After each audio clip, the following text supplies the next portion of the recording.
Boas, esta presentación oral para a asignatura de Patrimonio Arqueolóxico. Eh, Escollín falar do Odeón de Herodes Ático para esta presentación, para falar sobre todo do tema da problemática do turismo masivo. Pero primeiro vamos a centrarnos no Odeón, que foi unha construcción que data do ano 161 na Acrópolis ateniense. Este foi construído para ser un edificio para audicións musicales, para representacións teatrais, e foi construído xunto ao Teatro de Dionisio, un dos teatros máis eh, grandes e importantes da civilización grega. Foi financiado polo cónsul romano e filántropo Herodes Ático, un cónsul romano cunha estreita relación coa cidade grega. Fixo en moitas ocasións declaracións, publicidade na, na Roma daquel tempo, para favorecer o turismo, para a actividade económica eh, en Atenas. O Deón foi construído en honor á súa muller, a Pía Ania Régila, que morrera un ano antes.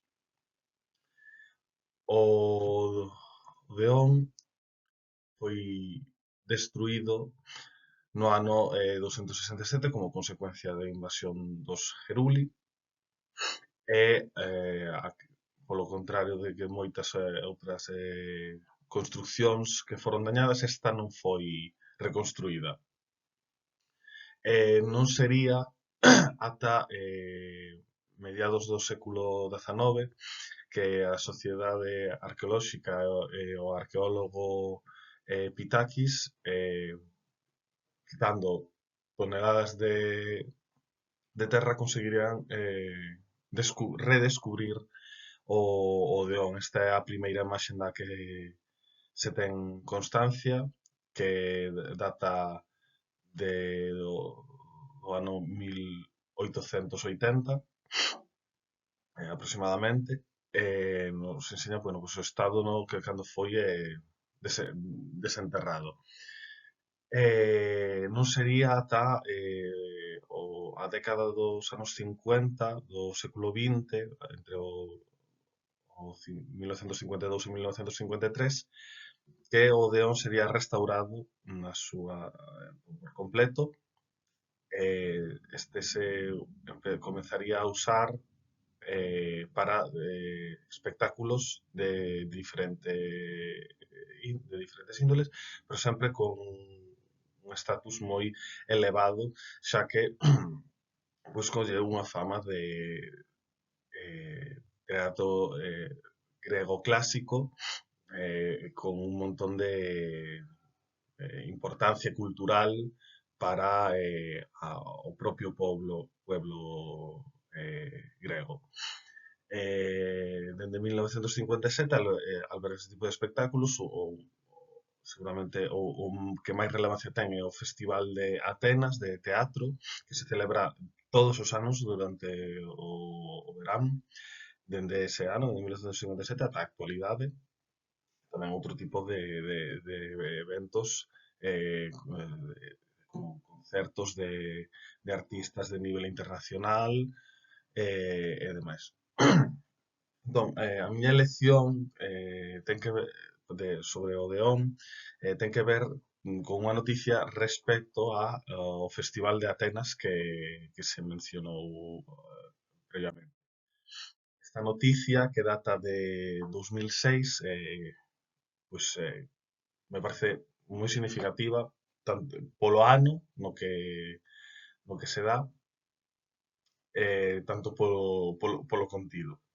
No contido, pois, informa a noticia de que o Festival de Teatro de Atenas ese ano vai se ver cancelado, a primeira vez que se ve cancelado é porque durante as labores de limpieza que se fixeron previas ao festival, os encargados da limpieza sacaron eh, un total de máis de 26 kilos de chicle. Non me vou a poñer a discernir canta cantidade de personas terían que haber depositado un chicle nese tal para chegar aos 26 kilos, pero estamos falando de, por suposto, unha cantidade inxente de personas. Ademais, xa non é solo o acto desagradable, podríamos decir perfectamente, de deixar o chicle pegado en calquer sitio aí do Odeón.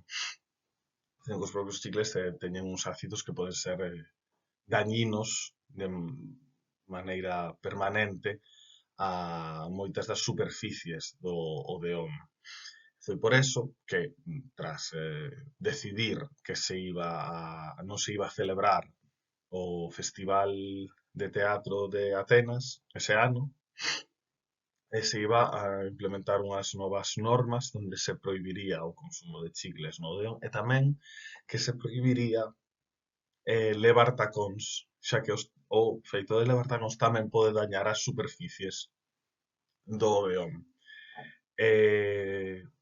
Por que me parece significativa esta noticia?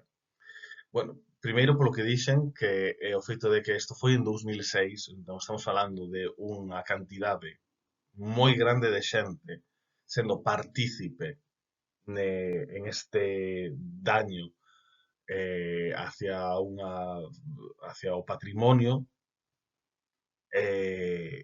Estamos falando de 2006 cando o turismo, tal e como o coñecemos agora, non era nin de cerca tan masivo. Bueno, si estamos falando de sitios con unha gran tasa de turismo, como podía ser Atenas, xa no ano 2006, pero o turismo era moito máis pequeno do que é a día de hoxe. Entón, se xa había estas consecuencias de este impacto negativo por parte de moitas persoas, porque ao final o relevante de que foran esos tantos kilos de chicle é porque foi o feito de facelo moitas persoas ao largo de moito tempo. Pois estamos agora nun período da nosa historia onde o turismo está aínda máis masificado. Isto só nos pode facer pensar ata que punto poden estar sendo afectadas ahora mismo moitos lugares importantes para o patrimonio.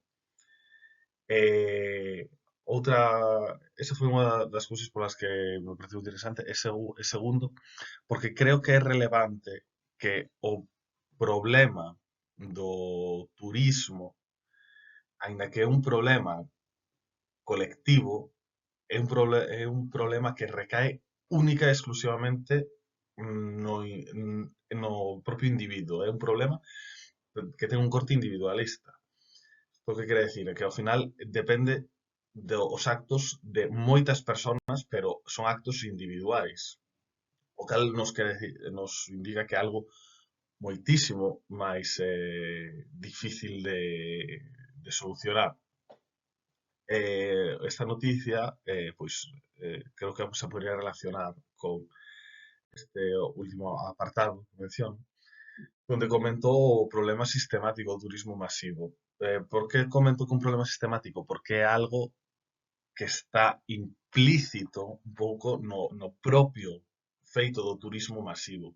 Estas imaxes que poño son dúas imaxes que serán no mesmo lugar e que se relacionan perfectamente unha coa outra. Na esquerda temos unha cola que se formou fai uns cantos anos para subir a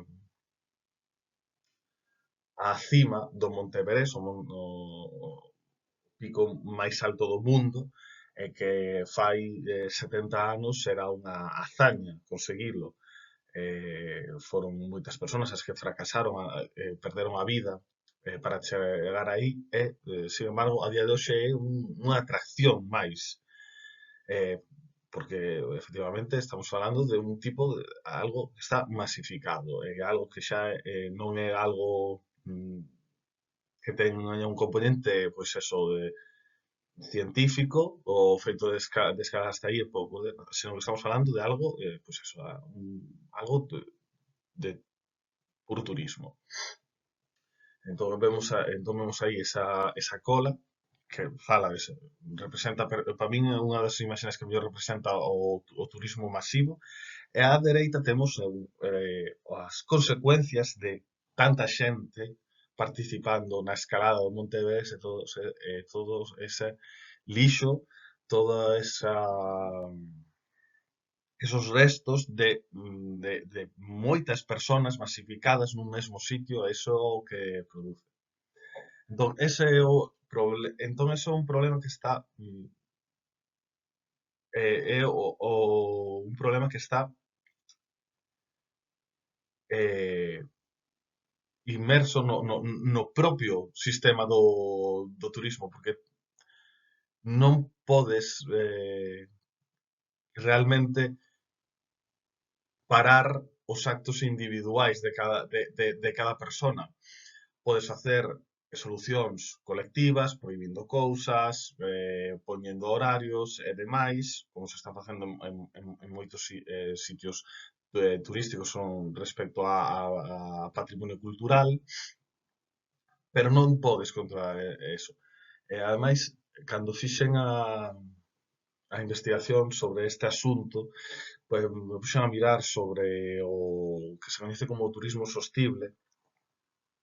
Hai moitas axencias de viaxe, moitos políticos que falan do turismo sostible como unha opción alternativa a este turismo masificado, pero non hai ningunha idea concreta que permita ver un futuro a mellor con ese tipo de turismo. É algo que importa a xente, moitos viaxeiros, moitos turistas declaran que queren participar nun turismo sostible, pero non pode haber un turismo sostible nun mundo con un turismo masificado.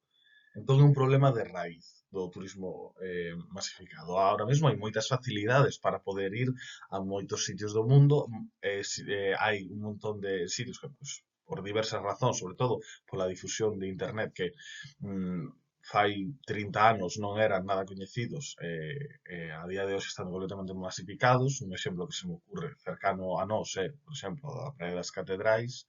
Fai 30 anos era unha rareza, alguén que iba puntualmente, pero incluso a xente dali autóctona de ali non tiña un interés particular por esa praia, porque de feito pues, tiña unha fama de praia peligrosa e demais, pero coa chegada de internet, pues, de outras circunstancias, pero principalmente por eso, masificouse, e a día de hoxe hubo que xa se puxeron varias medidas para impedir a masificación que estaba causando estragos xa en moi pouco tempo no, pois no entorno.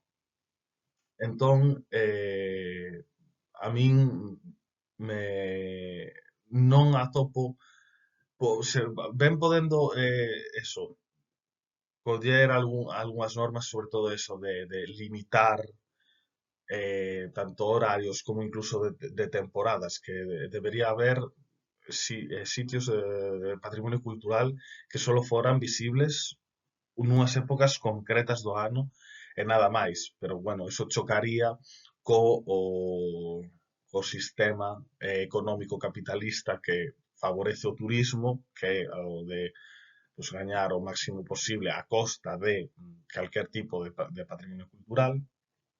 Pero entón non podemos esperarnos que isto non se vexe, que o patrimonio non se vexa afectado e mutilado por estas expectativas económicas. Entón, eu creo que o problema é sistemático. Para solucionalo, pues, debería de cambiar como funciona o propio sistema de turismo. Esa foi a miña presentación. Moitas grazas por escoitar.